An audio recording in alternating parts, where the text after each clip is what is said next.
Hello दोस्तों, आप देख रहे हैं हेमा की भक्ति चैनल। कैसे हैं आप दोस्तों? आज मैं आपको भगवान श्री गणेश जी की बहुत ही सुंदर कथा सुनाने जा रही हूँ कि इस कथा को सुनकर ज़रूर आपको ये होगा कि हाँ, हम भगवान की पूजा हमें करना चाहिए।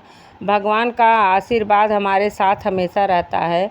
तो चलिए शुरू करती हूँ गणेश भगवान की बहुत ही सुंदर कथा। दोस्तों, भगवान श्री गणेश हर विघ्न बाधा को दूर करते हैं। अपने सुहाग की लंबी आयु और ससुराल हमेशा खुशियों से भरा रहे, ऐसा वरदान देने वाले भगवान श्री गणेश की कहानी यहाँ मैं आपको सुनाने जा रही हूँ। दोस्तों, भगवान श्री गणेश की पूजा हर पूजा से पहले की जाती है।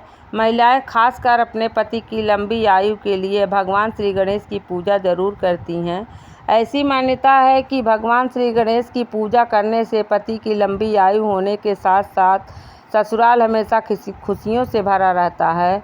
वहाँ कोई भी दुख दरिद्रता कभी नहीं आती है। तो आइए जाने सुहाग की लंबी आयु देने वाले भगवान श्री गणेश की अद्भुत कहानी। एक समय की बात है भक्तों, एक भाई बहन रहते थे। बहन का नियम था वह अपने भाई का चेहरा देखते ही खाना खाती थी। हर रोज़ वह सुबह उठती थी और जल्दी जल्दी सारा काम करके अपने भाई का मुंह देखने के लिए उसके घर जाती थी। एक दिन रास्ते में एक पीपल के नीचे गणेश जी की मूर्ति रखी थी। उसने भगवान के सामने हाथ जोड़कर कहा कि मेरे जैसा अमर सुहाग और मेरे जैसा अमर पीहर सबको दीजिए। यह कहकर वह आगे बढ़ गई। जंगल के झाड़ियों के कांटे उसके पैरों में चुभा करते और फिर भी वह चलती जाती थी। एक दिन भाई के घर पहुंची और भाई का मुंह देखकर बैठ गई तो भाभी ने पूछा, पैरों में क्या हो गया है? यह सुनकर उसने भाभी को जवाब दिया कि रास्ते में जंगल के झाड़ियों में गिरे हुए कांटे पाँव में चुभ गए हैं। जब वह वापस अपने घर आ जाए तब भाभी ने अपने पति से कहा कि रास्ते को साफ करवा दो, आपकी बहन के पाँव में बहुत सारे कांटे चुभ गए हैं। भाई ने उसी समय एक कुल्हाड़ी उठाई और कुल्हाड़ी लेकर जाकर झाड़ियों को काट कर रास्ता साफ कर दिया कि जिससे उसके बहन के पैरों में कांटा ना चुभे। और वह जब कांटा साफ कर रहा था, झाड़ियों को साफ कर रहा था, तो वहाँ पर जो गणेश जी की मूर्ति थी वह स्थान से हट गई। यह देखकर भगवान गुस्सा हो गए और उसी समय उसके भाई के प्राण हर लिए।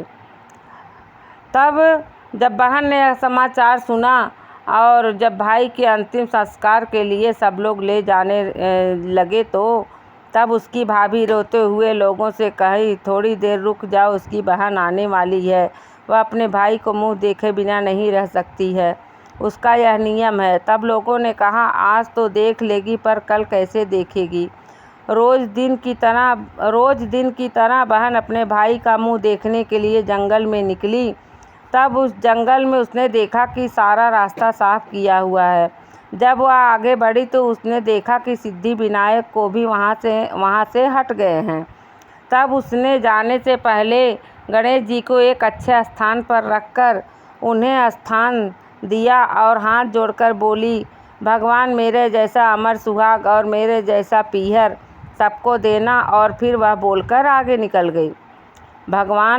तब गणेश भगवान सोचने लगे, अगर इसकी मनोकामना मैंने पूरी नहीं की तो हमें कौन मानेगा, हमें कौन पूजेगा? तब सिद्धि विनायक ने उसे आवाज़ दी, बेटी इस खेजड़ी की 7 पत्तियां लेकर जा और उसे कच्चे दूध में घोलकर भाई के ऊपर छींटा मार देना, वह उठकर बैठ जाएगा।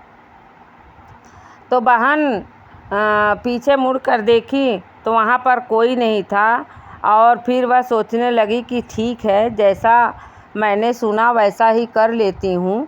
और बहन को फिर बाद में पता चला कि उसके भाई की मृत्यु हो गई है।